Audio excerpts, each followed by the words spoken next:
Ukraine's military commanders say the intense fighting in the city of Bakhmut is going yard by yard, and Ukrainian fighters are even jumping into enemy trenches. As Russian forces led by the mercenary Wagner Group continue to assault from multiple directions, more than 230 Russian soldiers were killed in the last 24 hours, according to both Ukrainian and Western sources. In Russia, a group of wives and mothers are protesting President Vladimir Putin. They are demanding that he stop sending their loved ones, quote, to the slaughter. I want to bring in Ambassador William Taylor. He is the former U.S. ambassador to Ukraine. He is now the vice president for Russia and Europe at the U.S. Institute of Peace. Ambassador, thank you for being with us. And, you know, we see here the U.S. and Western allies publicly saying that it would be wise of Ukraine to get out of Bakhmut, save the ammunition and other resources for other battles. Clearly, something is factoring into President Zelensky's calculus here that isn't factoring into that advice. What is it? What it is, Brianna, is the advice of President Zelensky's generals, for whom he has great respect.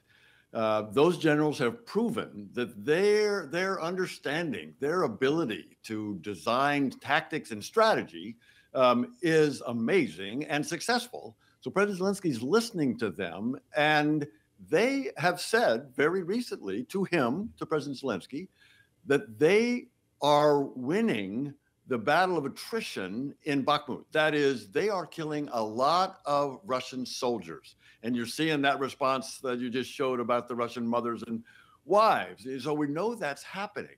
And while that battle is taking place at Bakhmut, the Ukrainians, again, those two generals, General Zaluzhny and General Syrsky, they are putting together a counteroffensive.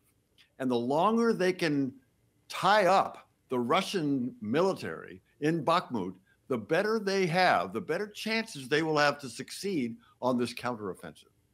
Do you worry that this shows some fracturing between Ukraine and the U.S., and do you worry at all that that could feed into some differences between the Biden administration and Republicans on Capitol Hill?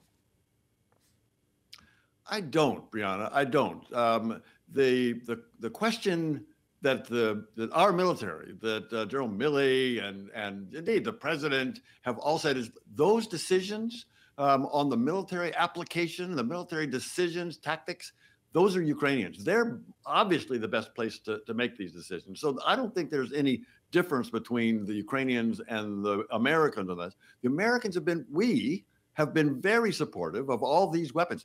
What is necessary for that counteroffensive to win, to succeed, is for these weapons to continue, indeed, even accelerate. You mentioned the Republicans in Congress. I've been impressed at the bipartisan support for all of these weapons packages, as all of these assistance packages.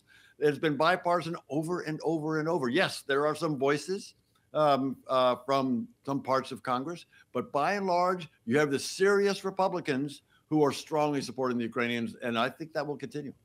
What are you expecting here for the spring? I'm expecting the Russians to culminate, as they say. This is as much as they're going to get. Avril Haines made this same point last week. That is, they don't have the ability. The Russians don't have the ability to push further. They've gone as far as they can. Now they're trying to hold it. They haven't even taken Bakhmut, as we just talked about.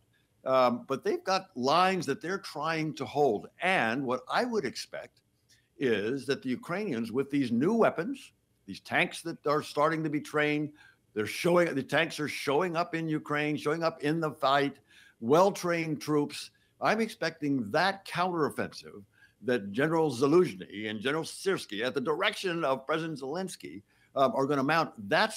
I think that has the opportunity, the possibility to break the Russian military in Ukraine.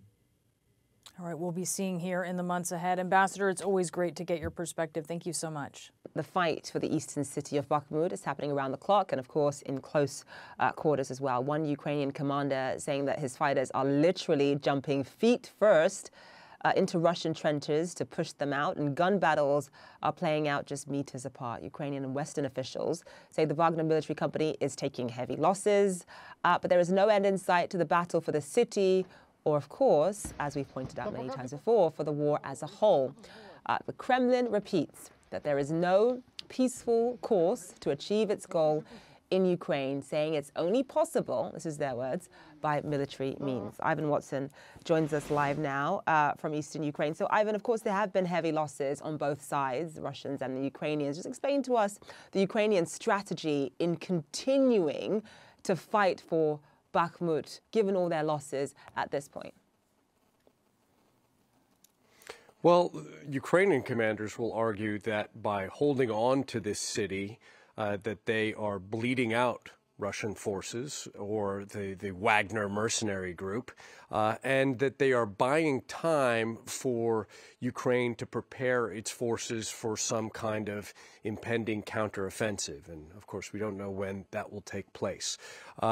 We've also heard the Ukrainian president argue that if Bakhmut was to fall, it could potentially give the Russian military a straight line to move deeper into eastern Ukraine. I do have to say, having traveled around a bit here in the east, there is a substantial Ukrainian military presence here. It is enormous. And the idea of the Russian military having a breakthrough through the many layers and lines of defenses that you can see just traveling around is quite hard to imagine. This grinding, ongoing war is taking place not only in Bakhmut, where the fighting is furious and at very close quarters, but here in this region where I am, where you can just hear kind of artillery from both sides, just the constant rumble of that artillery. And it is incurring losses. I mean, the Ukrainians, they say that there have been a number of individuals killed in the northern Sumy region by Russian artillery. In the southern Mykolaiv region, at least 2 people killed. In an eastern town called Avdiivka, at least 1 person killed. The Russian-supported Donetsk People's Republic says that 2 women were killed in an artillery strike near a supermarket in a town there. So civilians very much paying the ultimate cost in this deadly contest. Meanwhile, the Ukrainians say they are seeing a buildup of Russian missile carrying ships in the Black Sea, as well as an additional submarine. They say the threat of missile attacks is high.